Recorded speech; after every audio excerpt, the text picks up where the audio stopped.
Դիտեք առաջին ալիք Ամերիկայի հեռուստակոնտենտը։ Բաժանորդագրվեք առաջին ալիք Ամերիկայի YouTube-յան ալիքին First Channel America։ Առաջին ալիք Ամերիկան ներկայացնում է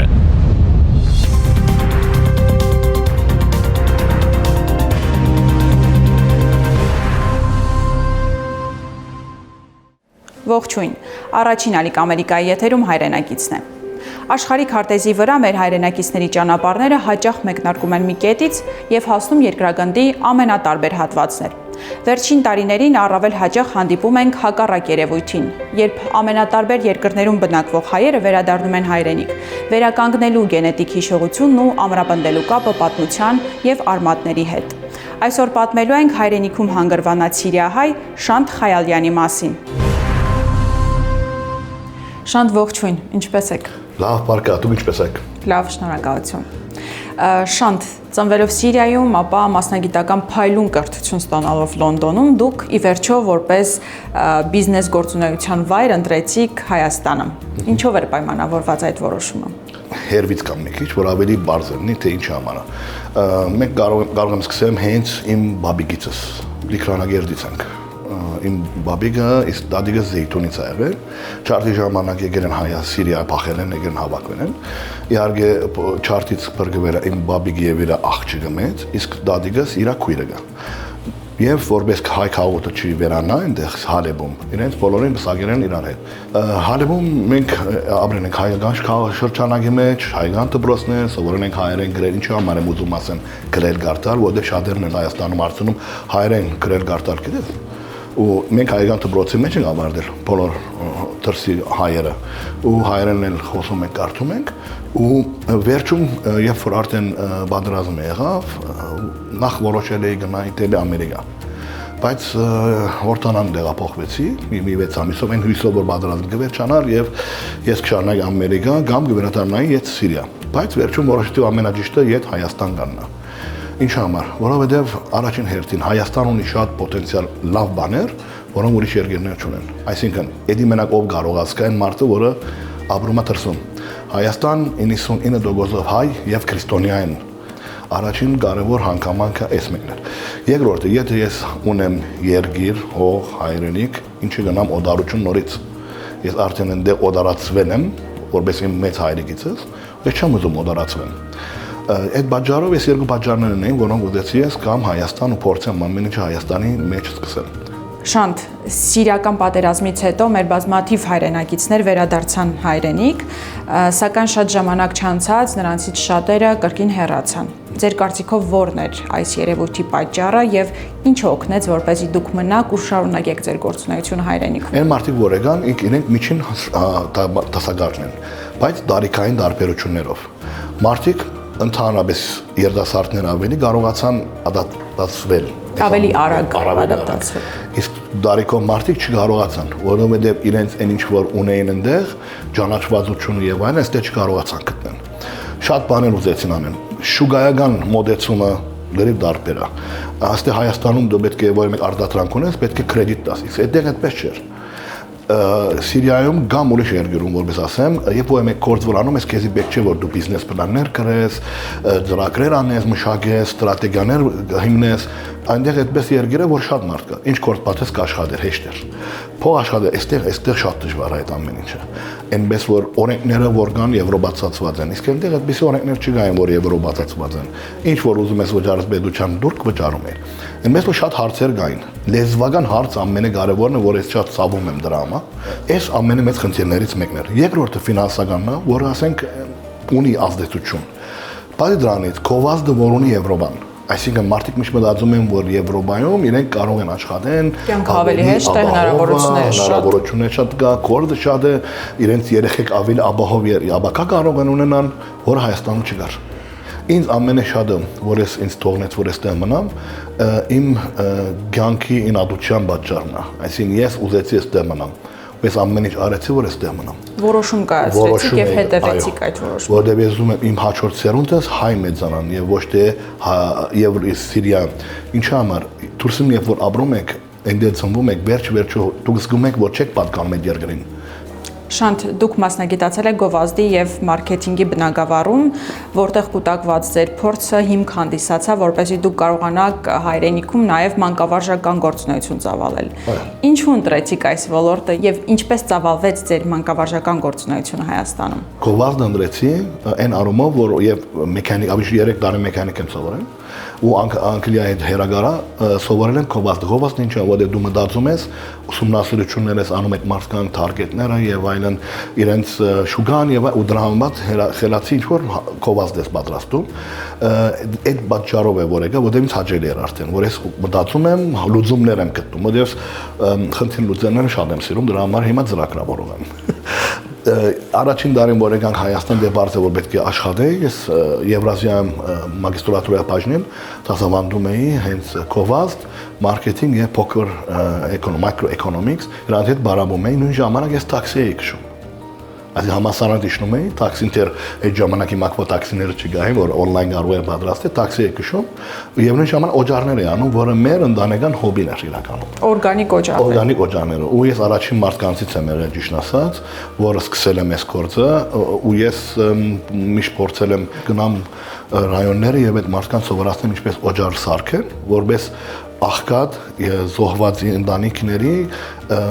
կանանց, որ կարողանան իրենք ունենալ իրենց գործը։ Բայց այդ դեպայց կար։ Արդեն երբ որ COVID-ի բահերը սկսեցին, 40 տարեկան էի, ու 40 տարեկանից հետո արդեն այդ գործը երբ որ օջարի գործը ավարտեց, ես պայմանագրերս վերջացան համալսարանի հետ եւ արդեն տաքսիներ եղան արդեն on-line, ես որոշեցի որ պիտի փոխեմ ու սկսեցի ծրագրավորում սովորել։ Ու ծրագրավորումից առաջին ում հետ որ ես ինքս սովորացնում եմ, գործընկեր դարձանք։ Մի 2 տարի աշխատեցինք, հետո բաժանվեցինք, ես անցա Եվրոպայի հետ աշխատելու։ Աշխատեցի մեծ ընկերությունների հետ, որոնցից Boeing-ն, Telefónica-ն, NASA, վերջի կորձես Google Gemini-ի մեջ թիմի անդամ էի, ու հիմնեցի իմ Ballians Deep Tech Venture Company-ն արդեն, որը ավելի շատ դարաշրջանում դեն չկա, ոյեմը որը կարողանա աշխատել 0-ից մինչև վերջ։ Ու բոլոր աշխատողներն այս ամեն ինչը աշխատում են, իհարկե մենք ունենք դրսից պատվերներ եւ ունենք մեր անձնական արտադրություններից մի քանի հատ արդեն մեկը որ շատ շուտով արդեն շուգայական գտնի, իսկ մյուսը արդեն արտադրության փուլում է, իսկ մյուսը արդեն դիզայներական փուլում է։ Ձեր բիզնեսի մասին ավելի մանրամասն կխոսենք, այժմ առաջարկում եմ խոսենք այն մասին, որ դուք այսօր բազմաթիվ էքսպոների եւ միջազգային ցուցահանդեսների եք մասնակցում Հայաստանը ներկայացնելով արտերկրում։ Բիզնեսի հաջողության համար ինչ դեր ունի միջազգային փորձը եւ առհասարակ նման էքսպոների, միջոցառումների, ցուցահանդեսների մասնակցելը։ Ասեմ ձեզ, ինքը բոլոր ցուցահանդեսները ընդհանրապես հիմնված են որպես դուք տեսարելի դառնաք շուկայում։ Եվ բացի դրանից դուք ստեղծում եք ցանցային համագործակցություններ, մարդկանց հետ եք ծանոթանում, որոնք այդ մարդը կարող է եւ ցես ուրիշ մարդի հետ ծանոթացնի եւ այդպես սկսում է այսպես ասած սարտիփույնի միջավայրը, որտեղ դուք մեկը մյուսից ցես հասնում եք ձեր ուզած մարդու նպատակին։ Networking-ը շատ կարևոր, բայց այդտեղից ավելի շատ կարևոր բան կա,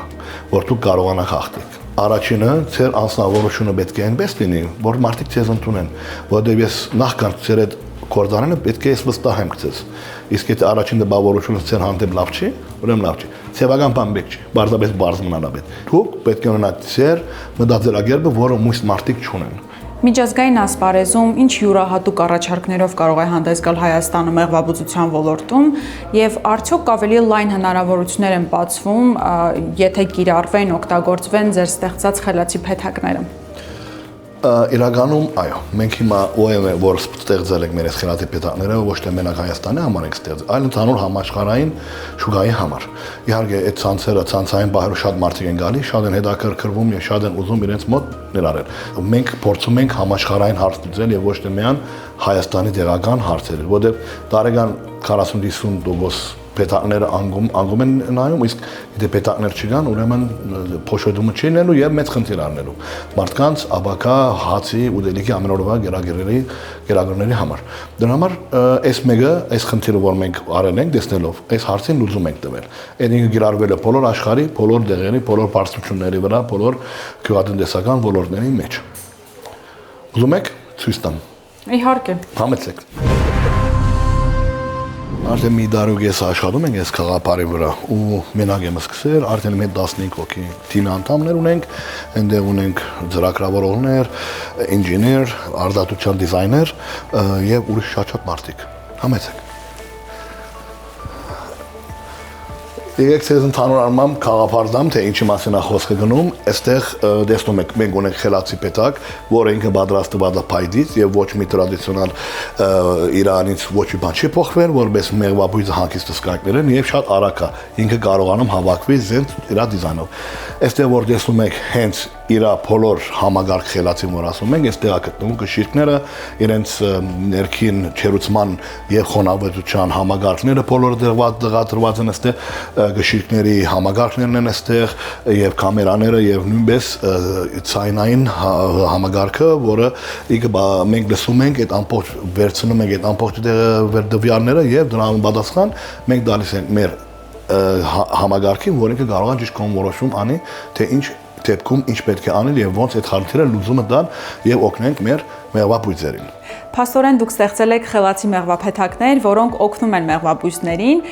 հեռավար մշտադիտարկում իրականացնել եւ անհրաժեշտ պահին ճիշտ խնդրի լուծման տարբերակը տալ։ Այո, հիմա որովհետև ինչի՞ համա, որովհետև երբ որ մարդիկ միջև մեղվաբույսը միջև մի բան գտնում, արդեն շատ ուշանում։ Մենք փորձում ենք այս ամեն համագարկով իրեն օգտակար տանալ, թե ժամանակ, թե պաշտպանություն, թե հաստատուն մեղրի արտադրություն եւ միշտ 24 ժամ 7-ի վրա ինչ որ հրեշտակ պաշտպանելու, բահմանելու եւ ղեկավարելու եւ ցույց տալ իրեն ամեն դվյալները եւ ինչ որ կատարվում է իրան մոտ։ Մենք խնդիրներ շատ ունենք աբակայի հետ կապված, որտեղ հարցեր կան, որ մարդիկ չգիտեն։ Իսկ մենք այս համագարկով վաղամիսով մենք այդ հարցերին պատասխան ենք տալու, որտեղ մենք կարողանում ենք վերադարձնել ժամանակի հետ ու իմանանք այդ բանը ինչ է կատարվել, որ այս խնդիրն է ցակել։ Ու արդեն մեղվաբույսության մեր բոլոր աշխարհի մենք պատասխաններ ենք տալի հարցերին, որ պատասխան չունեն։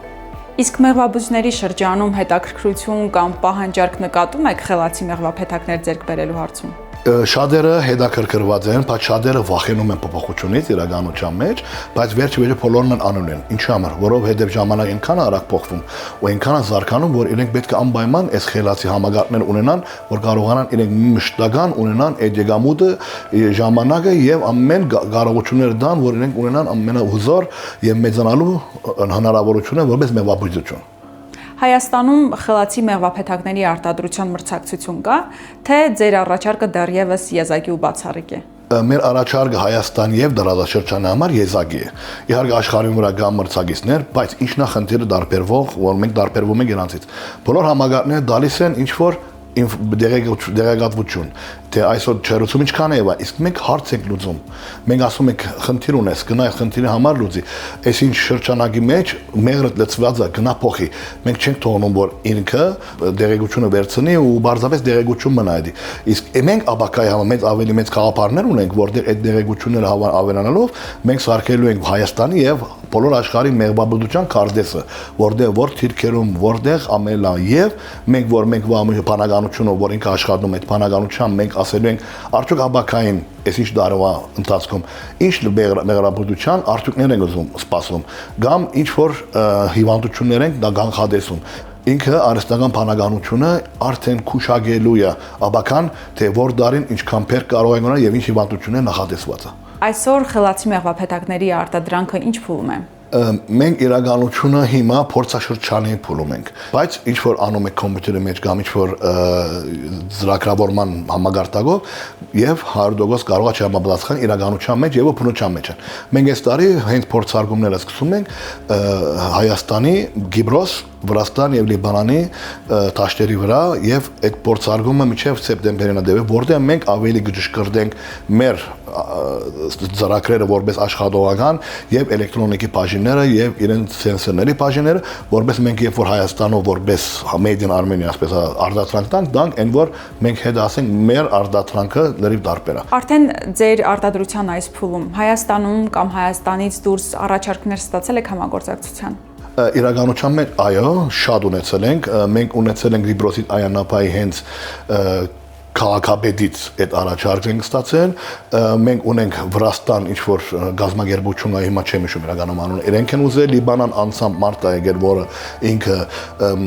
քյուղատնտեսության նախարարության կողմից է եկել Հայաստան, ու մեր հետ հանդիպեց եւ ինքը ուզում ենք արդեն իր հետ գործակցենք։ Հունաստան մենք նոր ենք ստացել 3 առաջ օրը մի հատ նամակ, որտեղ ավելի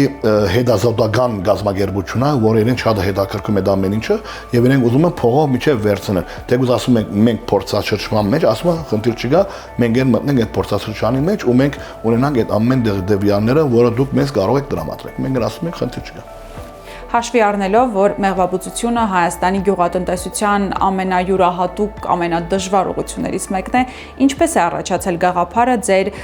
ծրագրավորողի գիտելիքները ներդնել հենց այս ոլորտում։ Իրականում պատմությունը շատ հետաքրքիր է։ Մի քանի դար առաջ ես ինգերս Ռուսաստանից էր եկել եւ իր բաբիգի դունն էր։ Ասեց արի ծնունդը սա միասին նշենք ու ես վերցրեցի ես Հայրևանից գնացի իրանց քյուղը, իրենց դունը, իր բաբիգի դունը։ Իր բաբի շատ հետաքրքիր ջոխ մարդ էր, բայց այդ օրը շատ նեղացած էր ու ֆրանսիա ինչի ես նեղացել բաբի։ Ասեց որ ես 45 հատ պետակ ունեի այս տարի բոլորը գործրել եմ։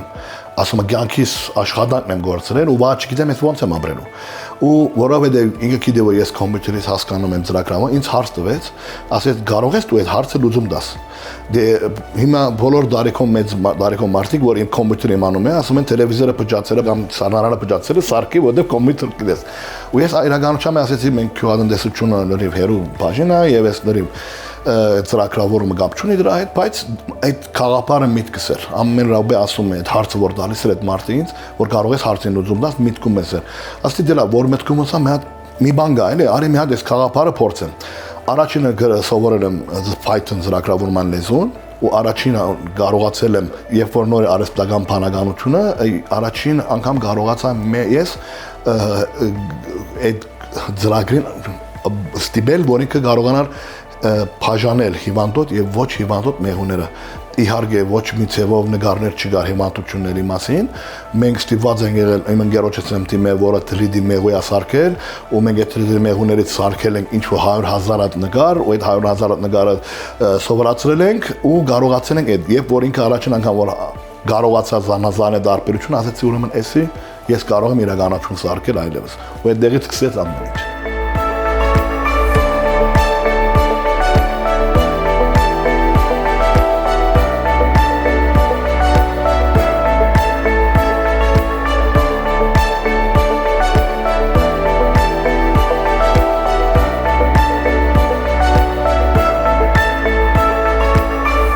Շանթ հետաքրքիր է, Հայաստան տեղափոխվելուց հետո ավելի շատ դուք եք փոխվել, թե միջավայրն է հարմարվել ձեզ, ինչպես եք կարծում։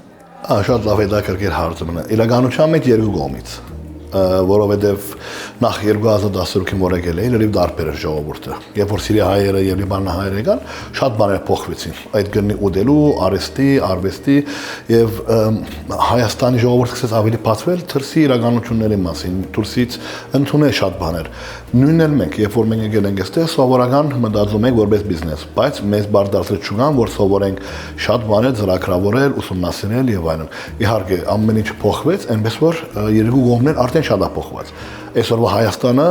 10 տարվա Հայաստանը չի,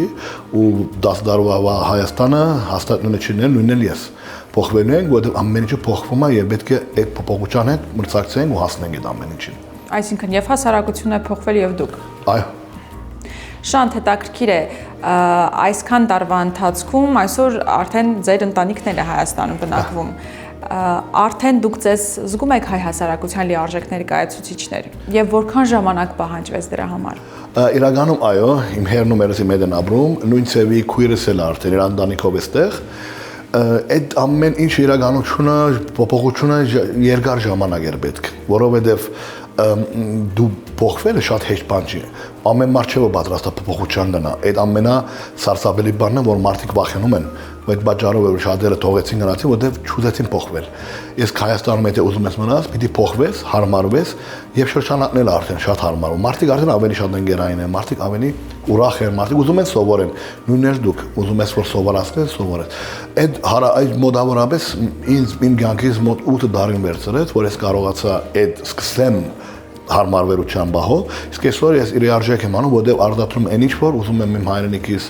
անունով դուրս գա եւ մենք որպես հայ ունենանք այդ դարբերվող ինչ-որ արդատրանքը, որ աշխարհին ցույց տանք, որ մենք կանք։ Իսկ երբևէ ունեցել եք զղջման, ափսոսանքի պահեր Հայաստան տեղափոխվելու հետ կապված։ Իրականում ոչ թե հիմա, արդեն ոչ թե վերջի 6-7 տարին կամ 10 տարին ասեմ, բայց երբ որ նոր է եկել, այո, որովհետև համեմատում էինք ամեն ինչը թրսի գնացողների հետ, որ իրենք արդեն կորցի են, աշխատում են եւ այլն, բայց հիմա հայտը որ համեմատեմ, կարող եմ ասեմ լավը չեմ գնացել, որովհետև այստեղից ես ունեցել եմ այն ինչ որ ես փնտրում էի դարերով ու կարողացել եմ հիմնեմ, արդեն խորացնեմ իմ արմատներս ավելի ուժեղ, որպես հայրենիք։ Հայաստանյան հասարակության որ առանձնահատկություններն եք ամենաշատը գնահատում եւ արժեվորում։ Ինչ կա հայ ժողովրդի մեջ, որ որևէ այլ երկրում այլ ժողովրդի մեջ չեք գտել։ Իսկապես ամենը շատը որ քնահատում եմ մեր հայերի մեջ, իրենք որպես որակի արժեքը իմանանն է։ Այսինքն իրենք պատրաստ են օգտվեն մի բանից, որը ավելի որակով է, մի անգամ, քան 3 անգամ ոչ անորակի է։ Որակը քնահատում են։ Այդ ամենակարևոր բանն է։ Իսկ ամենակարևոր էությունը, որ ունենք մեր հայերը, ներ օրերին համախմբվելն է, որտեղ եթե որ ոյ մեկ խնդիր ունենք, մարդիկ գալիս են ու միանում են։ Միասին ուժ են սարքում, միասին հաջույք են անում, միասին գրվում են, միասին պայքարում են, այդ ոյ մեկ երկիր չկա։ Շատ երկրներում լինում է, պատրաստներ փախնում են, իսկ մեր հայերը հետ են գալիս հայրենիք գրվելու։ Այդ աշխարհի վրա ուրիշ ազգ չի կարող ունենա, չունի։ Ձեր կարծիքով ինչ կնպաստեր, որ հայրենիք վերադարձած հայերը ավելի հեշտությամբ հաղթահարեին այդ ադապտացիոն շրջանի դժվարություններն ու խնդիրները։ Իրականում առաջին հերթին լեզուն է, որ խնդիր է անում։ Արդեն մարդիկ սկսել են շատ ժամանակ լսում եմ արաբերեն խոսակցություններ, որ իմանում են Սիրիայից եմ, սկսում են արաբերեն բաներ են օգտվեն։ Իմ խորհուրդը այսպես է, այն որ երբ որ ուզում եք այստեղ գաք, մի քիչ պիտի ծեր ընդեղի մտածելակերպը փոխեք, հարմարացնեք այստեղի մտածելակերպի վրա։ Խնդիրները, որը լուծում եք ուրիշ երկրում, նույն ցավը չի լուծվում Հայաստանում։ Փորձեք մարդկանց հետ ավելի ընկերային լինեք։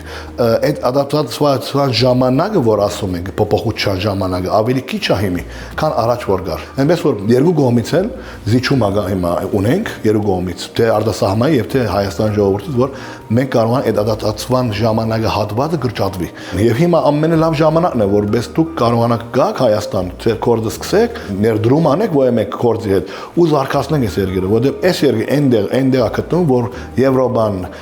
Ասիան, Միջին Ասիան, Արաբական ամենագենտրոն տեղն է, ու այդ շատ հեշտ կարելի անել։ Արտերկրում բնակվող մեր բազմաթիվ հայրենակիցներ տարիներ շարունակ ունենում են հայրենիք վերադառնալու նպատակ եւ ցանկություն, սակայն քչերն են կարողանում շրջադարձային որոշում կայացնել։ Որն է ձեր խորհուրդը այս առումով։ Նորից եմ ասում, միշտ մարդիկ վախենում են փոփոխությունից, բայց ես իրենց շատ բարձ կարող եմ ասեմ, կարող են այստեղ գան եւ իրենց կորձունեությունը անեն։ Այն առումով, որ ամեն ինչ աբահով երկիր է, առաջվա մտածելակերպը չկա, առաջվա խնդիրները չկան, ու մարդիկ ավելի բաց են կորձընկերության, կորձակցության եւ նոր քաղաքականներ իրականացնելու մասով։ Շատ շնորհակալ եմ Ցեզարին եւ ձեր հմեգի խմբին այս առիթի, որ ինձ այդ, որ ես կարողանամ արդահայտվեմ ու կարողանամ կոչել մեր բոլոր սփյուռքի հայերին, որ եթե ուզում են, խնդրեմ, մեր մոտ Հայաստան պատրաստ է ձեզ ընդունելու։ Շատ շնորհակալություն շատ հաճելի ու հետաքրքիր զրույցի համար։ Ես եմ շնորհակալ։ Երբ միջազգային բարձրագույն կրթության մասնագետն ընտրում է Հայաստանի երիտասարդության հետ աշխատելու եւ հայրենիքում բիզնես գործունեություն ծավալելու ճանապարհը, նա ոչ միայն փոխանցում է իր փորձն ու գիտելիքները, այլև ձևավորում գործարար մտածողության նոր մշակույթ։ Հենց այսպիսի ընտրության եւ որոշումների արդյունքում է հայրենադարձությունը վերածվում շարունակական գործընթացի եւ հայրենիքը դառնում է ոչ միայն անցյալի հիշողություն, այլև լուսավոր հեռանկարների եւ նպատակների իրականացման բարենպաստ միջավայր։ Հայրենակցի այսօրվա թողարկման համար այսքանը։ Կհանդիպենք։